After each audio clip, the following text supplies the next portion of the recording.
Elizabeth जब सी में देख रही होती है तो उसके सामने एक वुडन प्लैंक पर कोई लड़का आता हुआ दिखाई देता है जो कि उसी पर लेटा हुआ था। एलिजाबेथ ये बात अपने शिप वालों को बताती है तो वो सब उस लड़के को शिप पर लेकर आते हैं क्योंकि ऑलमोस्ट एलिजाबेथ की ही एज का था।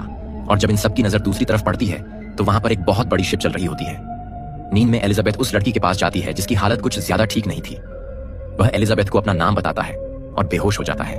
उस बच्चे के गले में एक गोल्डन लॉकेट था जो कि गोल्डन कॉइन की तरह लग रहा था और इस पर पायरेट्स का साइन भी बना हुआ था। एलिजाबेथ उस लॉकेट को उतार कर अपने पास रख लेती है ताकि उसके फादर लेफ्टिनेंट को पता न चल जाए कि ये पायरेट है, ये उनसे बिलोंग करता है, क्योंकि वो उसे मार डालेंगे। अब कई साल बीत जाते हैं। एलिजाबेथ अब तक बड़ी हो चुकी होती है और अब वो उस लॉकेट को देख रही होती है जो कि उसने उस बच्चे के गले से उतारा था। अब एलिजाबेथ के पास उसके फादर आते हैं और उसे एक ड्रेस देते हैं कि लो इसे पहन लो, क्योंकि आज लेफ्टिनेंट की तरक्की यानी प्रोग्रेस का दिन था।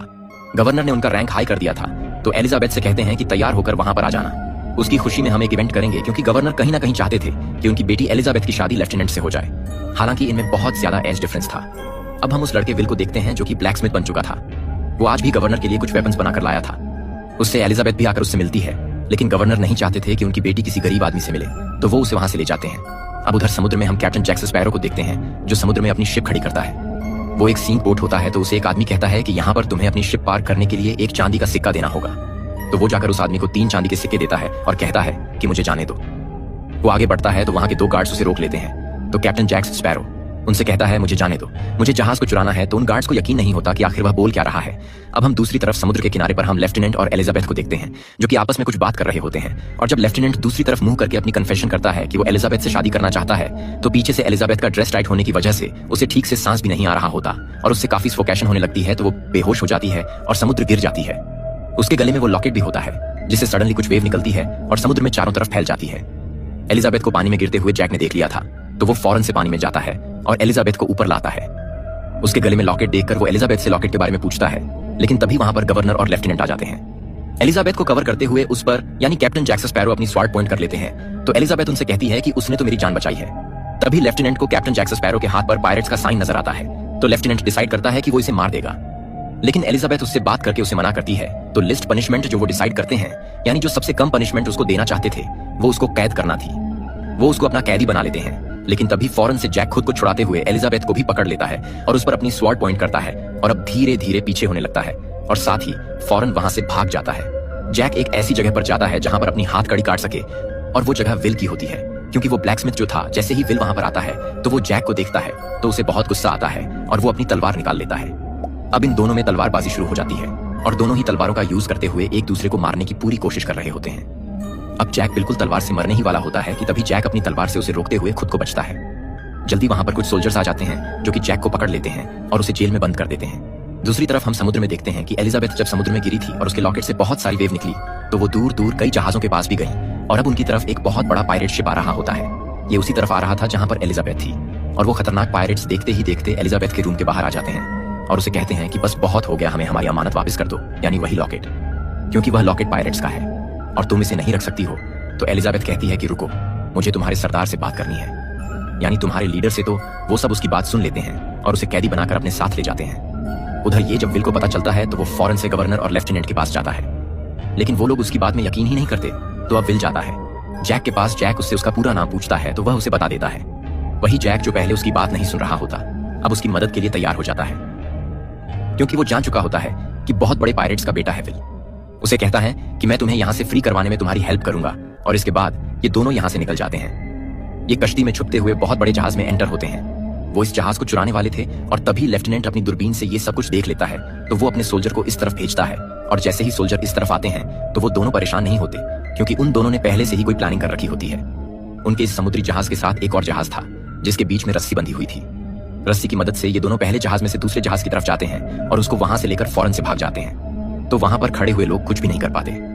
ये लोग उसी जहाज से होते हुए एक बहुत बड़े आइलैंड पर जाते हैं जहां पर जैक एक आदमी यानी अपने साथी से मिलता है और उसे बताता है कि हम एक बहुत बड़े जहाज पर कब्जा करने वाले हैं, लेकिन इससे पहले हम उसके ओनर से मिलेंगे और उसके बाद उस जहाज को चुरा लेंगे। जैक उसी जहाज के बारे में बात कर रहा होता है जिसमें एलिजाबेथ होती है और वहीं बड़े बड़े पायरेट्स भी थे। वो ये भी कहते हैं कि हम इस जहाज के बदले उन लोगों को वो ब्लैकस्मिथ यानी विल भी दे सकते हैं, यानी वो विल का गलत यूज करना चाहता था। अब उस जहाज में हम एलिजाबेथ को देखते हैं जो कि उन्हें पायरेट्स के साथ होती है। अब उन पायरेट्स का लीडर एलिजाबेथ से कहता है कि ये गोल्डन कॉइन जो मुझे तुमसे मिला है, ऐसे कॉइन्स एट एटिवन और भी थे, और ये आखिरी कॉइन था जो कि मैं हासिल करना चाहता था। ये कॉइन्स बड़े बड़े पायरेट्स के पास होते थे, लेकिन जब ये पायरेट्स के पास नहीं रहे तो ये क्रस्ड हो गए, क्योंकि पायरेट्स ये गलत कामों से हासिल करते थे। और इन कॉइन्स के बारे में भी यही कहना चाहता था कि जो इन्हें यूज करेगा या अपने पास रखेगा या जो चुराएगा वो भी कर्ज में आ जाएगा, यानी श्रापित हो जाएगा। अब हमें ये सीक्रेट पता चला कि हम चाहे तो इन सब सिक्कों को यूज कर सकते हैं, हम भी कर्ज हो जाएंगे, यानी इमोर्टल हो जाएंगे। लेकिन इसका भी हल है कि अगर हमें आखिरी सिक्का मिल जाता है तो उससे हम अपने कर्ज को खत्म कर सकेंगे। तो एलिजाबेथ उनसे कहती है, मैंने तुम्हें आखिरी सिक्का दे तो दिया है, तो मुझे जाने क्यों नहीं देते हो? तो लीडर कहता है, ऐसे कैसे? ये सिक्का हमें तुमसे मिला है, तो इस पर हम तुम्हारा खून गिराएंगे, तुम्हारे प्योर खून का सैक्रिफाइस देंगे ताकि हम सब इस कर्ज से आजाद हो जाएं, फ्री हो जाएंगे। एलिजाबेथ काफी डर जाती है, तो वो चाकू उठाती है, उस लीडर की चेस्ट पर मारते हुए वहां से भाग जाती है। लेकिन जैसे एलिजाबेथ बाहर जाती है, वो शिप में बहुत देखती है कि बहुत सारे स्केलेटन हैं जो वहां पर काम कर रहे हैं, और ये सब पायरेट्स ही थे जो कि कर्ज की वजह से ऐसे हो चुकी थी। तभी पायरेट्स का लीडर बाहर एलिजाबेथ के पास आता है और उसे कहता है कि तुमने देख लिया, यही हमारा कर्ज है। हम जितना भी खा ले हमें लगता नहीं है और हमारी भूख भी नहीं मिटती। अगर हम मरना भी चाहें तो खुद से भी मर नहीं सकते हैं, हम इमोर्टल हो चुके हैं। इसके साथ लीडर खौफनाक स्केलेटन बन जाता है। अब जो दूसरी शिप में हम जैक, विल और जैक के साथी को देखते हैं, जो कि विल को बता रहा होता है कि जैक पता है क्यों इतनी बड़ी शिप को हासिल करना चाहता है, क्योंकि वो भी कभी उसका हिस्सा हुआ करता था, उन पायरेट्स के साथ हुआ करता था। लेकिन उन लोगों ने जैक को एक दिन एक आइलैंड पर अकेला छोड़ दिया और इसी चीज का बदला जैक लेना चाहता है। अब हम उस पायरेट्स के लीडर को देखते हैं जो कि एलिजाबेथ को अपने साथ उसी कैब में लाता है जहां पर और भी गोल्डन सिक्का होते हैं। लेकिन वहां पर आखिरी सिक्का रखने के लिए उस पर एलिजाबेथ का फोन भी लगाना था, तो वो एलिजाबेथ के हाथ पर कट लगाता है और उसका फोन उस पर लगाकर वो सिक्का भी उस ट्रेजर में फेंक देता है। लेकिन वो नोट करता है कि इसके बाद भी वो और उसके साथी कर्ज से आजाद नहीं हुए, तो वो एलिजाबेथ को थप्पड़ मारता है जिससे वो नीचे गिर जाती है और बेहोश हो जाती है। वहां पर हम विल को देखते हैं जो कि चुपके से आया होता है। वो एलिजाबेथ को होश दिलाता है, गोल्डन कॉइन को भी उठाता है और वो एलिजाबेथ को अपने साथ बाहर ही ले आता है, क्योंकि सब पायरेट्स आपस में बिजी थे कि खुद को कर्ज से आजाद कैसे करवाए, इसीलिए वो नोटिस ही नहीं करते। लेकिन जब जैक वहां से निकलने वाला होता है तो वो उसे पकड़ लिया जाता है। जैक उनसे कहता है, मुझे छोड़ दो, अगर तुम मुझे छोड़ दोगे तो मैं तुम्हें उस आदमी का पता बता दूंगा जिसके खून की तुम्हें असल में जरूरत है, और इसके बाद तुम लोग घर से आजाद हो जाओगे। लेकिन अभी भी उन लोगों ने जैक को पकड़ा होता है, वो लोग उस आदमी को ढूंढने के लिए निकल पड़ते हैं। अब हम दूसरी तरफ शिप में एलिजाबेथ और विल को देखते हैं। वो काफी डरे हुए होते हैं कि पायरेट्स उनकी बोट पर अटैक न कर दे, और जिस बात का डर था वही होता है। वो पायरेट्स की बोट पर अटैक कर देते हैं और काफी गोले दागते हैं, बुलेट्स चलाते हैं, और फाइनली इनकी बोट में आकर एलिजाबेथ और विल को भी अपना कैदी बना लिया जाता है। अब यहाँ पायरेट्स का लीडर भी ये जानता था कि वही लड़का है जिसके खून की हमें जरूरत है, क्योंकि वो एक बहुत बड़े पायरेट्स का बेटा है, और तो और ये कर्ज भी नहीं है और हमें कर्ज से आजाद करवा सकता है। अब इसके बाद पायरेट्स का लीडर शिप में एक बहुत बड़ी लकड़ी का पीस रखता है और उसे पानी में जाने को कहता है, और उस वुडन प्लैंक को हिलाता है ताकि एलिजाबेथ पानी में गिर जाए, और वो पानी में गिर जाती है। और इसके फौरन बाद वो जैक से कहते हैं, प्यारे जैक, तुम्हें याद तो होगा कि कई साल पहले हमने तुम्हें इसी आइलैंड पर छोड़ा था और अब फिर से छोड़ रहे हैं। इसके साथ वो जैक को भी पानी में गिरा देते हैं। एलिजाबेथ और कैप्टन जैक स्पैरो पानी में से होते हुए आइलैंड तक पहुंच जाते हैं और उसके चारों तरफ गहरा पानी था, वो वहां से निकल भी नहीं सकते था। अब ऑलमोस्ट 2-3 दिन गुजर जाते हैं। एलिजाबेथ तो उस आइलैंड पर आग जलाती है, तो उस आग को देखते हुए एक बहुत बड़ी शिप यहाँ पर आकर रुकती है। इस शिप में कोई और नहीं होता बल्कि एलिजाबेथ के फादर, गवर्नर और लेफ्टिनेंट होते हैं। वो इन दोनों को रेस्क्यू कर लेते हैं। हम एलिजाबेथ लेफ्टिनेंट से कहती है कि हमें उन पायरेट्स की शिप का पीछा करना होगा। लेफ्टिनेंट पहले तो नहीं मानता, लेकिन जब एलिजाबेथ उससे कहती है कि अगर आपने मेरी बात मान ली तो मैं भी आपसे शादी करने के लिए मान जाऊंगी, तो लेफ्टिनेंट मान जाता है। ये सब लोग पायरेट्स की शिप का पीछा करते हुए इस केव्स तक पहुंच जाते हैं जहां पर वो लोग थे। उनके शिप भी अंदर केव में ही थे, क्योंकि वो लोग खुद को घर से आजाद करवाना चाहते थे। अब कैप्टन जैक स्पैरो सबसे कहता है कि मैं अंदर जाऊंगा और पायरेट्स के लीडर से कहूंगा कि बाहर एक और शिप आया है और अपने आदमी को बाहर भेजो। अब वो ऐसा करेगा तो मैं अंदर चला जाऊंगा और तुम लोग उन पायरेट्स पर गोलियां चला देना। ये कहकर कैप्टन जैक स्पैरो अंदर जाता है। अब अंदर कैब में सारा प्रोसेस स्टार्ट हो चुका था।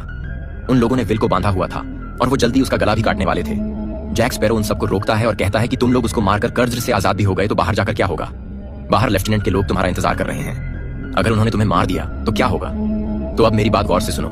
तुम यहाँ केव में बेचारे विल को मारने के बजाय बाहर जाओ, उन लोगों को मारो, उनके शिप पर कब्जा कर लो, और इस तरह से तुम लोग जीत भी जाओगे। तुम लोगों के पास 2-2 शिप्स होंगी, और फिर उसके बाद यहाँ केव में आके खुद को कर्ज से करवाना, ताकि जब तुम बाहर जाओ तो बाहर तुम्हें कुछ कहने वाला ना हो। सब लोगों को कैप्टन जैक स्पैरो की बात बहुत पसंद आती है। इतने में ही कैप्टन जैक स्पैरो ट्रेजर में से एक गोल्ड कॉइन निकाल लेता है, और उसने चालाकी के साथ ऐसा किया होता है क्योंकि जब तक उस ट्रेजर में सिक्के ही पूरे ही नहीं होंगे तब तक उनका कर्ज ही खत्म नहीं हो पाएगा। अब ये लीडर में सब पायरेट्स को बाहर भेज देता है और अब बाहर के लोगों में लड़ाई शुरू हो जाती है। अब केव के अंदर हम जैक और विल को देखते हैं जो उस लीडर से खुद लड़ रहे होते हैं। उनमें तलवारबाजी हो रही होती है, लेकिन जब जैक उस लीडर के पैट में अपनी तलवार घुसाता है तो उसे कुछ भी नहीं होता, क्योंकि वो स्केलेटन था और कर्ज्ड था।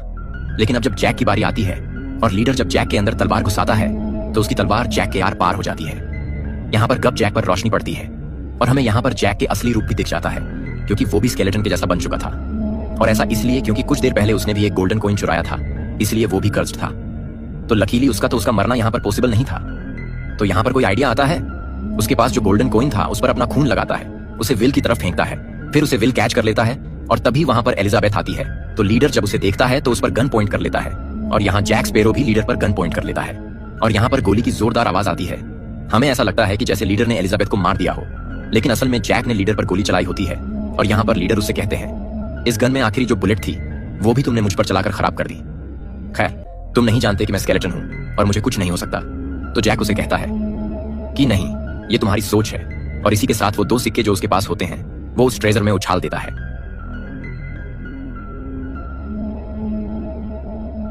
यानी उसमें फेंक देता है। तो उसके फौरन बाद वो लीडर इंसान बन जाता है, यानी उनका कर्ज खत्म हो चुका था और अब उस पर बुलेट का असर होने लगता है। तो उस लीडर की अब यहां पर ही मौत हो जाती है।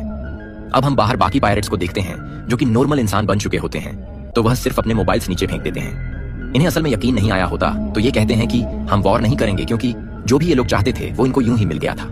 अब हम देखते हैं कि कैप्टन जैक स्पैरो को फांसी दी जा रही होती है और वहां पर विल भी होता है।